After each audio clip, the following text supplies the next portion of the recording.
आदित्यनाथ दिखाई दे रहे हैं। डीएम इस वक्त प्रधानमंत्री नरेंद्र मोदी के कागजों की कोशिश कर रहे हैं। नॉमिनेशन की जो डॉक्यूमेंटेशन है वो चेक हो रही है, तब तक वो अपने प्रस्तावक के साथ चर्चा कर रहे हैं। तो प्रधानमंत्री नरेंद्र मोदी को आप देख रहे हैं, प्रधानमंत्री नरेंद्र मोदी ने अपना जो नामांकन है वो दाखिल कर रहे हैं और मैं भारत की प्रभुता और अखंडता अक्षुण्ण रखूंगा।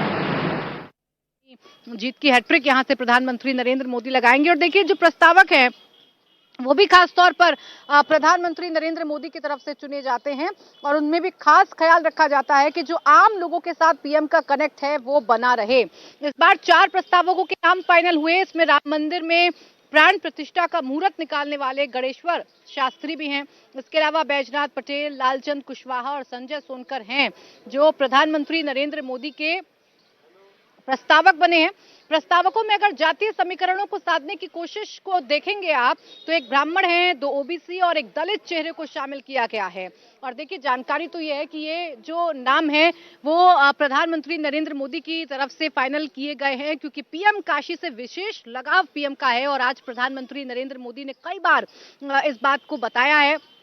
दशाश्वमेध घाट पर आज पीएम ने अपने दिन की शुरुआत की, गंगा सप्तती, गंगा में डुबकी लगाई, पूजा अर्चना की और फिर क्रूज पर सवार होकर नमो घाट पहुंचे। यहां से काल भैरव मंदिर पहुंचे। कोतवाल हैं काशी के, वहां पर दर्शन पूजन करने के बाद उनका आशीर्वाद लेने के बाद प्रधानमंत्री नरेंद्र मोदी सीधा कलेक्ट्रेट पहुंच गए। और फिलहाल हम आपको तस्वीरें दिखा रहे हैं अपने प्रस्तावकों के साथ। पीएम मोदी इस वक्त कलेक्ट्रेट में हैं, अपना नामांकन दाखिल कर रहे हैं। यहां से बाहर निकलते हुए प्रधानमंत्री नरेंद्र मोदी की तस्वीरें हम आपको दिखा रहे हैं और चारों प्रस्तावक इस वक्त प्रधानमंत्री नरेंद्र मोदी के साथ हैं और इसके साथ ही साथ मुख्यमंत्री योगी आदित्यनाथ भी प्रधानमंत्री नरेंद्र मोदी के साथ हैं।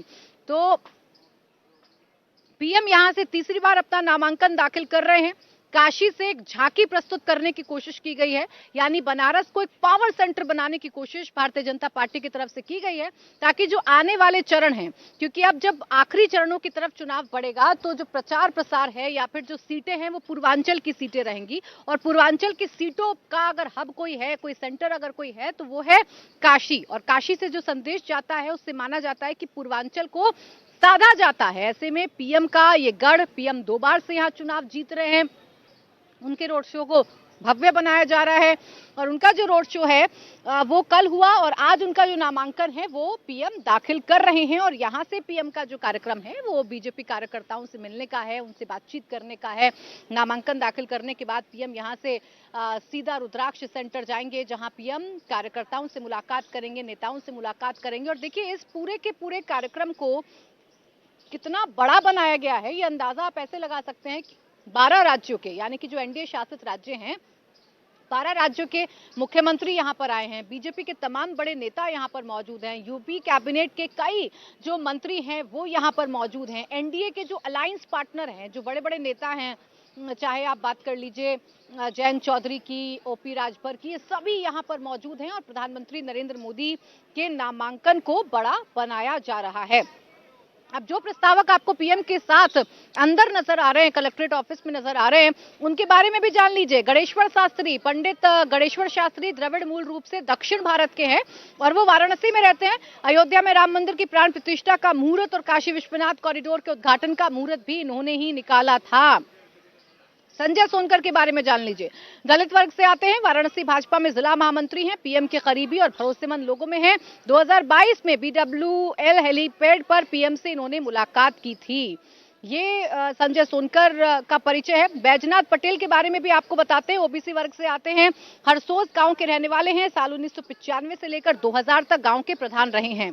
वहीं लालचंद्र कुशवाहा ओबीसी वर्ग से आते हैं, वाराणसी कैंट विधानसभा के रहने वाले हैं, भाजपा के मंडल अध्यक्ष हैं, लंबे समय से पार्टी के सक्रिय नेता है। कुशवाहा वर्ग में इनकी अच्छी पकड़ मानी जाती है। तो देखिए इन चारों प्रस्तावकों के नाम का जो चयन किया गया है, अब देखिए कोई फैंसी नाम इसमें चयनित नहीं किया गया है, कोई बड़ा नाम चयनित नहीं किया गया है। वो लोग जिनका जुड़ाव काशी से है, जो वो लोग जिनकी मूल भावनाएं काशी से जुड़ी हुई हैं, उन चारों लोगों को प्रधानमंत्री ने अपना प्रस्तावक बनाया है।